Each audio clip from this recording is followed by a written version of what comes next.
ओम गणेशाय नमः। नमस्कार, मैं अविनाश सिंह। आज हम बात करेंगे, यदि आपके कुंडली में तृतीय भाव के स्वामी आपके नवम भाव यानी भाग्य भाव में बैठे हैं तो इसका क्या फल होता है। भाग्य भाव, नवम भाव, धर्म त्रिकोण का दूसरा भाव और ये थर्ड हाउस, सभी ग्रह जो भी थर्ड हाउस के स्वामी होंगे सभी के सभी अपने ही घर को देखेंगे। यदि वह नवम भाव में बैठे हैं, सप्तम दृष्टि सभी ग्रह के पास होती है। तो यदि तृतीय नवम भाव में बैठे हों, जन्म प्रिडिक्शन ये है, ऐसे जातक को पिता के सुख से रहित बताया गया है। हालांकि ये डिपेंड करता है कुंडलियों पे भी, ग्रहों पे भी, मैं आगे बताऊंगा। फिर पिता के सुख से रहित ऐसे जातक होते हैं, यानी कम ही प्राप्त होता है पिता का सुख, लेकिन पुत्र का सुख प्राप्त होता है। जातक के पुत्र होते हैं, पुत्र सुख मिलता है, और जातक को पत्नी सुख भी प्राप्त होता है। लेकिन जातक का भाग्योदय पत्नी के कारण ही होता है एक्चुअली, क्योंकि आपके सप्तम भाव है, थर्ड हाउस से सप्तम है, नवम भाव भाग्य भाव। सप्तम कहीं का भी हो वह पार्टनर को दर्शाता है। ये पराक्रम भाव है आपका, तो कहीं ना कहीं आपके पत्नी के आने के बाद आपके जीवन में आपका भाग्योदय, ये भाग्य भाव है, भाग्योदय होता है आपके पराक्रम के कारण। तो ये भी सही है कि पत्नी के वजह से आपके भाग्योदय होते हैं। ये एक जनरल प्रिडिक्शन है। देखिए, अब ऐसा जो कहा गया कि पिता के सुख से रहित होता है, यह सर्वदा सत्य नहीं होता, एक जनरल प्रिडिक्शन है। यदि पराक्रम के भाव के स्वामी नवम भाव में हो, पिता भाव भी माना जाता है इसे, दसम को भी मानते हैं, नवम को भी मानते हैं। यदि अच्छे ग्रह हैं, शुभ ग्रह, पराक्रम भाव में क्रूर ग्रह अच्छे माने जाते हैं, लेकिन पराक्रमेश क्रूर ना हो और भाग्य भाव में बैठे हो, यानी मान लीजिए गुरु हैं, तो ये पिता के लिए अच्छा है। आपके पिता ज्ञानी होंगे, दीर्घायु होंगे। ऐसा नहीं है कि पिता के सुख से वंचित ही होना पड़ेगा जातक को। थर्ड हाउस के स्वामी, मान लीजिए कि बात कर रहे थे सभी ग्रहों के विषय में,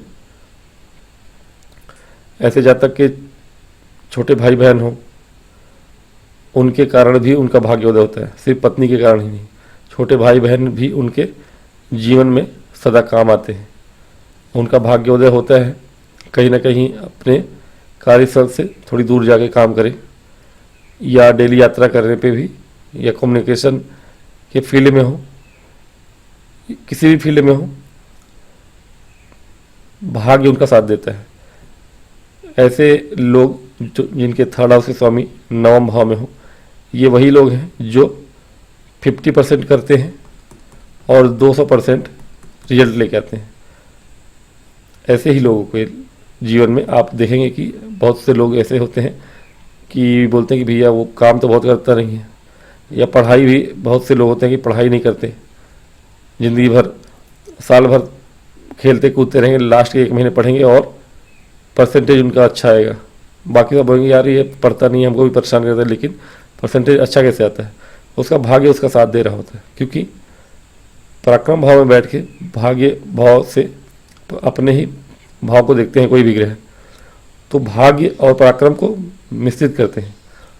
अगर वह शुभ ग्रह है, पापी नहीं है, क्रूर नहीं है, यानी कि पराक्रम भाव में कोई ग्रह क्रूर बैठा हो कोई दिक्कत नहीं है, लेकिन पराक्रमेश अगर शुभ होके भाग्य भाव में बैठे हैं और अपने घर को देखते हैं, तो आपके पराक्रम का भाग्य से मिलन हो जाता है। ऐसे जातक को थोड़ा भी करने पे पूरा पूरा फल प्राप्त होता है। तो ये चीज़ें हैं, ग्रहों की दृष्टिकोण से देख लेते हैं। मान लीजिए कि यहाँ पे मेष राशि बनी हुई है, अब यहाँ सप्तम में तुला राशि होगी, मंगल यहाँ बैठे होंगे, ठीक है। यहाँ 2 3 4 5 6 7, ठीक है। अब मेष राशि, मंगल नवम भाव में, ठीक है। क्रूर ग्रह को नवम भाव में अच्छा नहीं माना जाता, अब ऐसे जातक के पिता जो होते हैं थोड़े से क्रोधी स्वभाव के होते हैं, फिर भी मंगल चूंकि कारक भाव को देखते हैं और पराक्रमेश ही हैं, अपने भाव को देख रहे हैं, पराक्रमेश हैं और कारक हैं यहाँ के। अब इससे अच्छा जातक को क्या मिलेगा कि भाग्य, पराक्रम तो आपका प्रबल है और इस क्षेत्र में दिग्बली भी होते हैं मंगल। पराक्रम प्रबल है और वो भाग्य के साथ है, यानी कि भाग्य पूरा साथ देगा। आप थोड़ा भी आप हिम्मत करेंगे, जो काम करेंगे, जहां हाथ डालेंगे वहीं आपको फल अच्छा मिलेगा। मान लीजिए मंगल की दूसरी राशि को ही यहीं पे देख लेते हैं। अगर 8 नंबर यहाँ लिखा हो, 9, 10, 11, 12, 1, 2, ये भी शुक्र की राशि आएगी यहाँ पे। अब यहाँ पे मंगल बैठे अपने ही भाव को यहाँ से फिर देखेंगे तो ये भी ठीक है। शुक्र अब यहाँ पे है, मतलब ये कन्या लग्न हो जाएगा। शुक्र यदि कुंडली में अच्छे हैं, यानी आपके भाग्येश भी अच्छे हैं। मंगल तो अपना काम कर ही रहे हैं। मंगल पराक्रमेश होके अगर भाग्य भाव में बैठे हैं, यानी कि आप जीवन में जो भी करना चाहें वो करिए। विशेष रूप से विदेश से जुड़ा हुआ काम करना हो, भूमि भवन वाहन से जुड़ा हुआ काम करना हो, किसी भी क्षेत्र में आप हाथ डालेंगे वहाँ आपको भाग्य साथ देगा। बस मंगल आपके अच्छे होने चाहिए, अंश बल से अच्छे हों या फिर अच्छे नक्षत्र में हों। नक्षत्र का भी बहुत प्रभाव होता है, तो वो चेक कर लें आप। तो मंगल का यहाँ होना पराक्रमेश होके बहुत शुभ होता है। पिता के लिए भी शुभ है, पिता के लिए कोई हानि नहीं है। ऐसे जातक के पिता हो सकता है कि थोड़े स्ट्रिक्ट हों, स्ट्रिक्ट होना भी चाहिए, लेकिन अच्छा है। अब मान लीजिए कि 2 नंबर यहाँ लिखा है, 3, 4, 5, 6, 7, 8। अब यहाँ पे शुक्र बैठे हैं, शुक्र बैठे हैं यहाँ पे 9वें भाव में आपके, अच्छा है आपके लिए। अपने भाव को देखते हैं, पराक्रमेश शुक्र हैं, यानी जीवन में आपकी लग्जरी रहेगी। आप थोड़े धार्मिक भी होंगे, पूजा पाठ करने में मन लगेगा आपका। कहीं ना कहीं आप जीवन में ज्ञान प्राप्ति और ख्याति प्राप्ति दोनों ही करते हैं। तो शुक्र का 9वें भाव में होना भी आपके लिए अच्छा है, क्योंकि गुरु हैं और धर्म भाव में होना इनका अच्छा है। आप अधिकतर इनके ये जो जातक होते हैं, अधिक से अधिक इनका जो कार्य क्षेत्र होता है वह थोड़ा आध्यात्मिक होता है। इनका जो इंक्लाइन रहते हैं ये लोग, हमेशा थोड़ी पूजा पाठ और धार्मिकता की तरफ ज़्यादा इंक्लाइन होते हैं। धर्मगुरु बन सकते हैं या अच्छे वक्ता हो सकते हैं। तो शुक्र का यहाँ होना सुंदर है, उत्तम है। शुक्र का यहाँ होना उत्तम है। आपकी पत्नी भी आपके भाग्योदय में सहायता करती है, शुक्र यदि यहाँ है तो, जो मैंने पूर्व में बताया। तो शुक्र यदि यहाँ है तो यह अच्छा ही माना जाएगा। यदि यहाँ पर शुक्र की दूसरी राशि यानी तुला राशि बनी हो, 7 नंबर, यानी यहाँ पे 8, 9, 10, 11, 12, 1 मेष राशि। अब मंगल शुक्र यहाँ पे है मेष राशि में। अब शुक्र का यहाँ भी फल जो होगा वैसा ही होगा, क्योंकि मंगल के यहाँ पे होने से। अब यदि यहाँ शुक्र अच्छे हैं नो डाउट, लेकिन हाँ आपके मंगल यदि ऐसे किसी भाव में है जहाँ मांगलिक बना रहे हैं आपको, तो थोड़ा सा जातक जो होगा थोड़ी सी ओवर रोमांटिक हो सकता है जीवन में, हो सकता। शुक्र भाग्य भाव में है, धार्मिक तो होगा, लेकिन उसके अंदर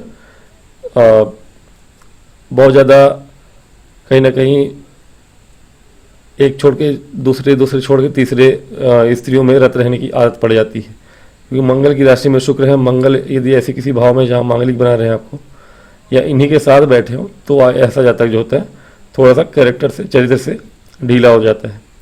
बाकी यहाँ शुक्र का होना अच्छा ही है। बाकी अगर बात कर लें, अब यहाँ 3 नंबर लिखा है, बुध की राशि बनी है और बुध यहाँ बैठे हैं। बुध यहाँ बैठेंगे आपके गुरु की राशि में, अच्छा है, बहुत अच्छा है, क्योंकि बुद्धि है, ऐसा जातक ज्ञानी होता है और ज्ञान इसका बहुत ज़्यादा सही दिशा में होता है। ये कहिए कि भले ये आध्यात्मिक ना हो, धार्मिक ना हो, हालांकि होते हैं, ऐसा जातक होता है, लेकिन बुध अगर ऐसा जातक किसी भी क्षेत्र में कुछ भी कर रहा हो, वह सही दिशा में सही निर्णय के साथ काम करते हैं। तो बुध का यहाँ होना गुरु की राशि में जातक को बहुत ज़्यादा बुद्धिमान या ज्ञानी बनाता है। बुद्धिमान और ज्ञानी में थोड़ा अंतर है, तो ज्ञानी बनाता है। तो बुध का यहाँ होना बहुत उत्तम है। अपने ज्ञान से ये जातक जो होते हैं और जीवन में बहुत तरक्की करते हैं, उच्च पद को प्राप्त करते हैं।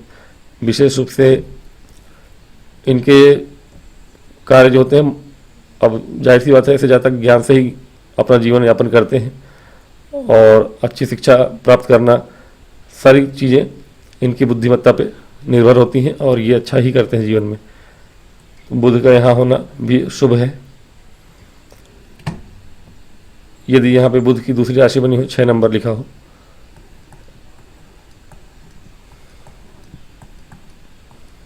तो गुरु की दूसरी राशि मीन राशि में बुध महाराज बैठेंगे, ये भी अच्छा है। अब हालांकि दोनों स्त्री कारक राशि और ग्रह दोनों हैं। ऐसा जातक बहुत कोमल स्वभाव का होता है। इनके पिता भी बहुत सौम्य प्रकृति के होते हैं और कहीं ना कहीं ऐसे जातक बहुत सॉफ्ट स्पोकन होते हैं। दिमाग से काम करने वाले तो होंगे ही, बहुत ज़्यादा भावुक भी होते हैं, लेकिन ज्ञान इनके पास भरपूर होता है। अपने ज्ञान से ये जीवन में किसी भी क्षेत्र में हो, प्राइवेट सेक्टर में हो या गवर्नमेंट सेक्टर में, अच्छा ही काम करते हैं। भाग्य भाव में यदि गुरु की राशि में बुध महाराज बैठे, धार्मिक तो होता है जातक और बोलने का काम, कंसल्टेंसी का काम करता है और अधिक से अधिक ज्ञान इतना अच्छा होता है कि जो बोलते हैं वो होता भी है। तो बुध का यहाँ गुरु की दोनों ही राशियों में होना बहुत ही शुभ माना जाएगा। बात करेंगे अगर यहाँ पे 4 नंबर लिखा है, चंद्रमा अब यहाँ बैठे हैं आपके 5, 6, 7, 8, 9, 10 कर्क राशि के चंद्रमा है, मकर राशि के, ये बहुत ही अच्छा है, शुभ है। भाग्य भाव में चंद्रमा है। हालांकि ऐसे जातक थोड़ा बहुत ज़्यादा, मतलब थोड़ा नहीं, बहुत अधिक मकर राशि वाले जातक जो होते हैं, चंद्र राशि जिनकी मकर राशि, वैसे भी बहुत ज़्यादा डेडिकेटेड होते हैं कार्य करने के प्रति। और भाग्य भाव में है तो ऐसे जातक थोड़ी धार्मिक विचार के भी होते हैं, लेकिन जिस भी फील्ड में वो काम करेंगे उस फील्ड में बहुत अच्छा करते हैं। भाग्य इनके आगे आगे चलता है जिस भी फील्ड में काम करेंगे। हालांकि अधिक से अधिक ये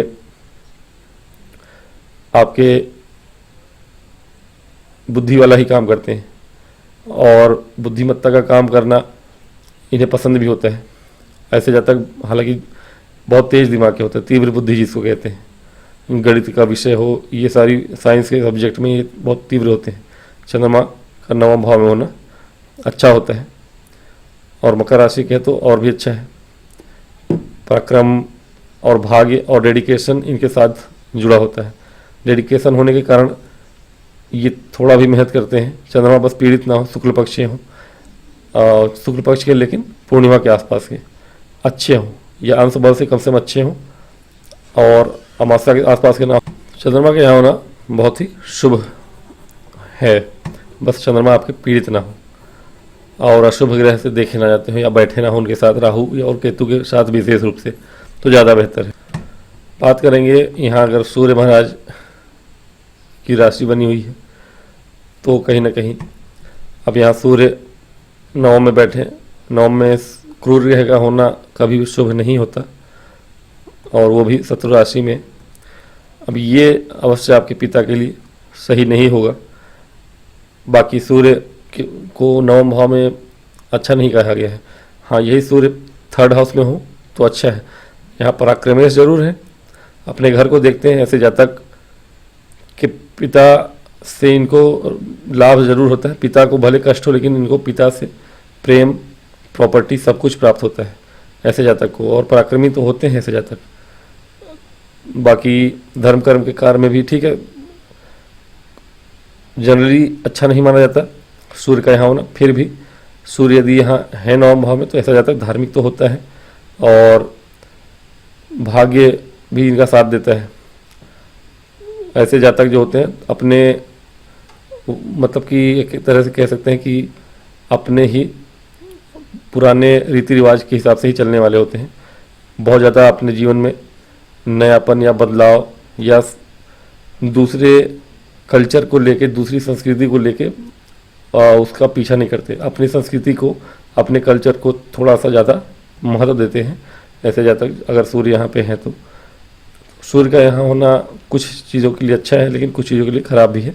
मिला जुला है लेकिन बहुत ज़्यादा बुरा असर नहीं है, अच्छा ही है। पराक्रम में सूर्य है, भाग्य भाव बैठे तो ऐसा जातक जहाँ भी काम करेगा पराक्रम दिखाएगा, भाग्य उसका साथ देगा ही देगा। ये आप तय जानिए। 6 की बात होगी, 7 की बात होगी, 8 की बात होगी।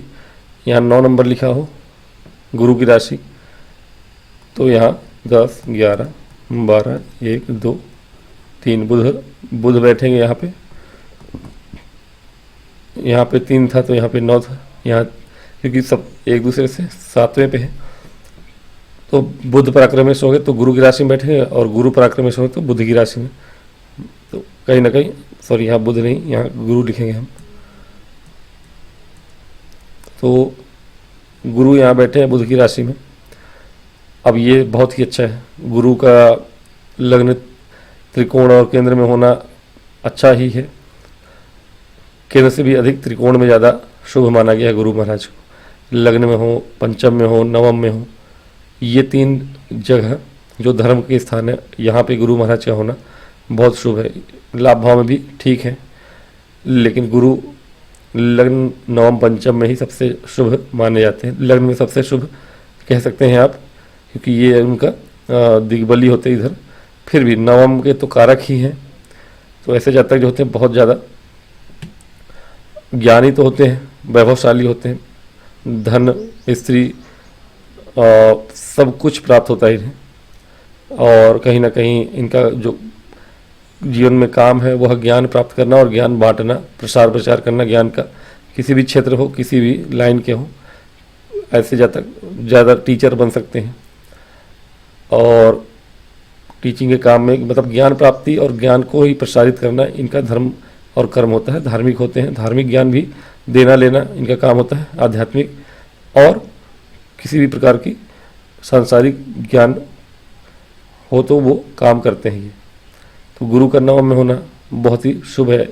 पूर्व जन्म के पुण्य फलों का ही परिणाम होता है कि गुरु आपके नवम भाव में हो। और यहाँ से आपके लग्न को देखते हैं, पंचम को देखते हैं और आपके पराक्रम को भी देखते हैं। ऐसा जातक ज्ञान का ही पराक्रम करता है, भाग्य सदा उसके साथ ही चलता है। एक अदृश्य शक्ति होती है। नवम में गुरु हो तो कोई ना कोई ऐसी शक्ति होती है जो हमेशा आपको मुसीबतों से, परेशानियों से बचा ही लेती है। आप जब भी ऐसे जातक होंगे अगर आप तो महसूस करते होंगे कि यदि आप कभी अचानक से ऐसे संकट में फंसे हो जहाँ की कोई दूसरा रास्ता ना हो, आप सोच रहे हो आपकी नहीं यार अब तो गया मैं, लेकिन उस समय कहीं ना कहीं से आप बच जाएंगे। तो ये गुरु नवम में होते हैं तो ऐसा जातक को होता है। वक्री हैं या बली हैं तब तो और भी अच्छी बात है। बली ही है यहाँ पे, नीच के तो है नहीं 3 नंबर में, बस अंश बल से भी अच्छे हों और अस्त ना हो, सूर्य के आसपास ना हो तो अच्छा है। तो गुरु बहुत अच्छे माने जाएंगे यहाँ पे। तो गुरु का यहाँ होना भी शुभ है। 9 नंबर यदि लिखा है। अब यहीं हम 12 नंबर लिखते हैं तो यहाँ 6 नंबर आ जाएगा। 1, 2, 3, 4, 5, 6। अब यहाँ गुरु बैठे हैं कन्या में, ये भी अच्छा है। सेम रिजल्ट है, कोई विशेष अंतर नहीं आएगा। बस आपके गुरु बलवान होने चाहिए। ऐसा जातक बहुत ज्ञानी होता है क्योंकि बुध की राशि में है। बुध यदि कुंडली में अच्छे हैं, बुध की राशि में गुरु हो, यदि बुध गुरु को देख रहे हो या गुरु बुध को देख रहे हो, किसी भी प्रकार से बुध कहीं बैठे हो लग्न में, पंचम में या यहाँ पे या इनके साथ हो, तो कहीं ना कहीं ऐसा जातक बहुत ज़्यादा ज्ञानी होता ही है।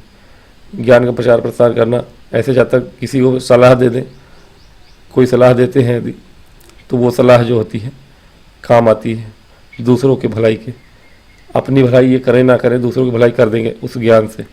गुरु नवम में है, और ऐसा जातक जो होता है किसी प्रकार का सलाह किसी व्यक्ति को दे दे तो वो उसके जीवन में एक तरह से रामबाण की तरह काम करता है, बस उस सलाह को मान ले व्यक्ति। तो ऐसे जातक भले अपना भला ना कर पाए लेकिन दूसरों का भला कर देते हैं अपने वचन से। कुछ भी बोल दिया तो फलित हो जाता है, ऐसा देखने को मिलता है। तो गुरु का यहाँ दोनों ही राशियों में होना शुभ है। हम बात करते हैं यदि यहाँ 10 नंबर लिखा है और शनि महाराज बैठे हैं 11, 12, 1, 2, 3, 4। अब शनि यहाँ कर्क राशि में बैठे हैं। शनि के यहाँ बैठने से थोड़ा सा पिता का जीवन जो होता है संघर्ष भरा होता है, और चंद्रमा भी पीड़ित हो जाते हैं चूँकि, तो मन जातक का स्वयं भी मानसिक पीड़ा थोड़ी रहती है, संघर्ष कसमकस आपस में जीवन में रहता है ऐसे जातकों को। और भाग्योदय थोड़ी देर से होता है, विवाह ही लेट होगा। अगर ऐसे योग ना बने हो, कुछ अच्छे योग ना बने हो, तो विवाह या भाग्योदय में थोड़ी देरी हो सकती है। हाँ, कुछ अच्छे योग बन जाए तो बात अलग है। हाँ, ये जातक आध्यात्मिक होता है, हालांकि जातक आध्यात्मिक होता है लेकिन थोड़ा सा जीवन में हर चीज़ देर से शुरू करता है। इसके अब जरूरी नहीं है हमेशा कि देर से ही करे। अगर राहु लग्न में बैठ गया हो तो फिर बात ही अलग है, फिर ये हर काम जल्दी ही करेगा। जल्दी पैदा होगा तो चलना जल्दी सीखेगा, हर काम जल्दी ही करना सीखेगा, क्योंकि राहु लग्न में है तो राहु जल्दीबाजी के कारक होते हैं, हर काम जल्दी जल्दी करवाते हैं फिर। और मंगल की राशि का हो जाता है तो और भी ज़्यादा प्रभाव हो जाता है। मेष राशि क्या हो या फिर चंद्रमा मतलब मेष राशि में हो या वृश्चिक में हो और राहु लग्न में बैठ जाए तो ऐसे जब तक शनि यहाँ है धीमेपन लाते हैं जीवन में, हर काम स्लो करता है जातक, लेकिन कोई भी काम करेगा उसको किसी भी प्रकार की इच्छा है कि हाँ मैं ये काम कर रहा हूँ मुझे लाभ होगा यहाँ से, वो लाभ होता है लेकिन पहली बार में नहीं होता और थोड़ी ज़्यादा मेहनत करने के बाद होता है। ये चीज़ें देखने को मिलती हैं जीवन में कभी कभी। हालांकि शत्रु से ज़्यादा परेशान तो नहीं होता, लेकिन गोचर में शनि अगर सही नहीं है तो कभी कभी शत्रुओं से, रोग से, कर्जे से भी परेशान हो सकता है। तो शनि का यहाँ होना उतना शुभ नहीं कहूँगा मैं, विशेष रूप से कर्क राशि में, क्योंकि इनके वजह से चंद्रमा भी पीड़ित होते हैं। अगर भावपति यहाँ पे कर्क राशि पीड़ित है तो चंद्रमा स्वतः पीड़ित हो जाते हैं शनि के रहने से। तो शनि का यहाँ होना उतना भी शुभ नहीं है। भाग्योदय होता है लेकिन यह है कि कर्म करता रहे अच्छा आदमी तो लाभ प्राप्ति बहुत होती है, अपार होती है। अगर शनि यहाँ है और जीवन पर्यंत बिना कर्मफल की इच्छा किए व्यक्ति कर्म करने के लिए कर्म कर रहा है तो वो उतना फल पाता है जितना और कोई पा भी नहीं सकता। 40-36 साल की आयु के बाद से उसके जो भाग्योदय होते हैं वह अपार धन देने वाले होते हैं, अपार प्राप्ति, अपार सफलता, लाभ, जीवन में चहुतरफा विकास देखने को मिलेगा ऐसे जब तक बस अपने कर्म को करते जाए। तो शनि का होना यहाँ प्रारब्ध है, उसको भोगिए तो जीवन में अच्छा कर पाएंगे। शनि की दूसरी राशि अगर बनी हो, 11 नंबर लिखा हो, 12, 1, 2, 3, 4, 5। अब सूर्य की राशि में शनि है, शत्रु राशि में ही होंगे, सॉरी शुक्र लिख दिया मैंने, शनि है यहाँ भी। हालांकि यहाँ थोड़ी अच्छे फल देते हैं, भले शत्रु राशि में, लेकिन सूर्य की राशि में शनि अच्छा ही फल देते हैं। मैंने कई कुंडली में देखा है सूर्य के साथ भी होते हैं, पिता पुत्र में भले ना बने लेकिन पिता का सम्मान करते हैं शनि। तो और सूर्य की राशि में है अगर शनि तो भी सूर्य भले थोड़ी कमज़ोर हो जाए, पीड़ित हो जाए, उनका प्रभाव होता है शनि का, लेकिन हाँ शनि अच्छा फल देते हैं, पिता का सम्मान करते हैं। लेकिन हाँ अगेन वो जो मैंने फल बताया पहले वाले में, इसमें भी फल वही होगा, थोड़ी सी भाग्योदय लेट से होगा। हाँ अगर सूर्य इनको देख रहे हो किसी तरह से तो ऐसा नहीं होगा, जल्दी भी हो सकता है, सरकारी क्षेत्रों में काम भी कर सकता है ऐसा जब तक, या राजनीति के फील्ड में जा सकता है। तो ये ठीक है, शनि का यहाँ होना उतना भी बुरा नहीं है, बस आपकी कुंडली में शनि अच्छे हों और शुभ ग्रह से देखे जाते हो तो और अच्छा है। कहीं ना कहीं भाग्योदय भले लेट हो, लेकिन जीवन में अगर अच्छे दिशा में हैं आप, अच्छे और राह को चुना है आपने अपने जीवन के लिए, उद्देश्य रखा है आपने, तो बाद में चल के वो फल आपको प्राप्ति होती है। तो मेरे विचार में मैंने सभी ग्रहों के विषय में बता दिया है। तो यही है आज का वीडियो। थोड़ा से स्वामी अगर 9 में बैठे तो क्या होगा परिणाम। ठीक है, मिला जुला है, अच्छे ही हैं, ज़्यादा 90% तो अच्छे ही हैं, 10% थोड़ी बहुत ऊपर नीचे हो सकता है। तो आज की वीडियो में इतना ही, मिलूंगा नेक्स्ट वीडियो में, तब तक के लिए मुझे आज्ञा दें।